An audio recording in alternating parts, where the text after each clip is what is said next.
নমস্কাৰ সকলোকে স্বাগতম জনাইছোঁ মোৰ অন্য এটি মিনি ব্লগলৈ। যিহেতু মই বহুত দিন ফুৰিব যোৱা নাছিলোঁ, আমি ইফালে ফুৰিব আহিলোঁ আজি, আৰু আপোনালোকক ক'ত আহি আছোঁ দেখুৱাই আছোঁ দেই। আৰু ইফালে এটা পৰিৱেশ চাওকচোন, মানে আজিকালি এই পৰিৱেশটো নোহোৱাই হৈছে। আগতে গাঁৱত ধুনীয়াকৈ ট্ৰেক্টৰ দিলে মাছ চলে আৰু আমিও মাছ মাৰিব গৈছিলোঁ, আজিকালি নোহোৱাই হৈছে প্ৰায়। আৰু এতিয়া ক'ত আহিছোঁ আপোনালোকক কৈ আছোঁ দেই গাইজ।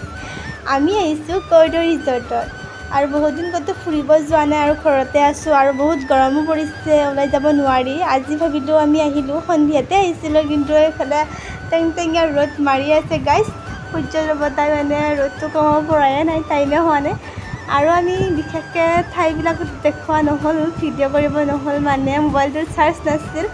চ' আমি মানে আহিলোঁৱে, আৰু ইফালে কিবা খাবলৈ সোমালোঁ, খোৱা ভিডিঅ' কৰিব নহ'ল। আৰু ইফালে গাড়ীত যাই আছোঁ চিপছ খাই। আৰু এইটো হৈছে আমাৰ ঐতিহাসিক লখিমপুৰ পুখুৰী। আজিৰ মিনি ব্লগটো ইমানেই আছিল, আপোনালোকে চাই ভাল পালে লাইক এটা কৰি দিব।